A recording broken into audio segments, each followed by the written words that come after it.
It looks as though there is still room for compromise. You have Viktor Orban today talking about the need for compromise, and as long as we've got political will, it might be possible. There were some fairly similar words coming out of the Polish leadership. So I think it's not impossible that in the big summit in December, December 10, it starts, you could have a kind of deal. I mean, the problem is that those who want the rule of law mechanism to stay and insist that it does stay are not backing down. They won't back down. The European Parliament, the European Commission, and other members of the EU. And the other thing is that the money, a lot of this budget money, and especially the COVID recovery money, is destined to go to Poland and to Hungary. So they will suffer almost the most of all the countries if the budget does not go through. So I think we could well see a compromise.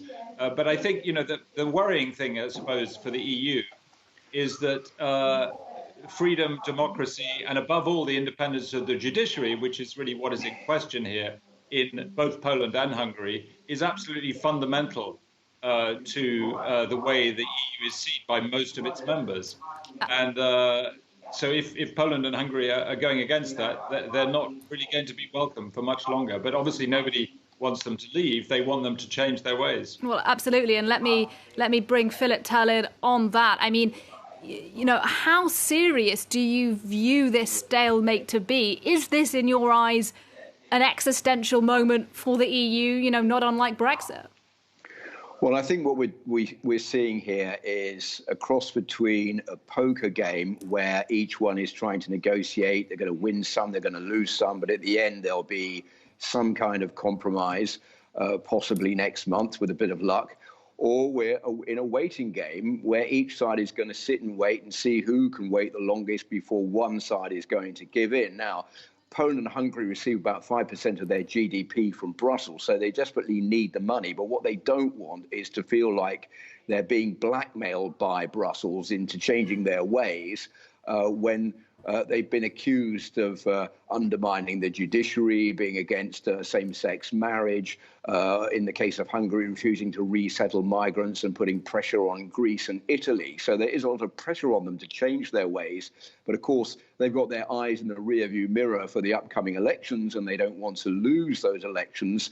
So they're trying to stick to their agenda. And that's where there's a clash of ideas here. But the bottom line is that the behaviour by both Hungary and Poland is unacceptable to Brussels. So there's going to have to be some kind of compromise somewhere down the line. And it's true that the European Union doesn't want to lose those two countries, but it's not willing to put up with two countries laying down the law and at the same time demanding equal treatment of all the other countries, all the other countries get when they are respecting the rule of law that the EU has voted in. So it's, I think, a case of seeing how things work out between now and December. We'll see whether there has been a compromise. I'm optimistic there probably will be because Hungary and Poland, as I said, they both need the money. But it depends who's going to give in first here, whether it's going to be the EU or the other EU countries and Brussels, or whether it's going to be Poland and Hungary who eventually say, OK, you've won, we'll accept. But it's going to be very difficult. All right. You say there, Philip, the EU doesn't want to lose Poland and Hungary. Victor Mallet, does that mean, in your view, we're not looking at another Brexit, slightly less snappy, I suppose, but a Hexit or a Pexit? Is that off the cards in your view? I think it's unlikely at this stage. I mean, I think there is a sort of existential problem for Western democracy, if you like, and it comes mainly from the other side of the Atlantic, where we have Donald Trump still refusing to acknowledge the results of the election, and indeed essentially undermining the independence of the judiciary in the United States. And of course, Viktor Orban is one of his allies. The Poles are among the Polish government is among his allies. The Slovenian, who weighed in briefly on the side of Poland and Hungary, the Slovenian Prime Minister is also one of his allies.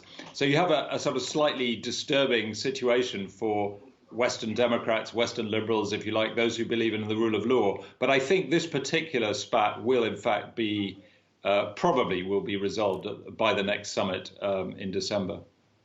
Philip Turle, do you agree? We're looking at a resolution by next month. Briefly, if you can, we've got very little time.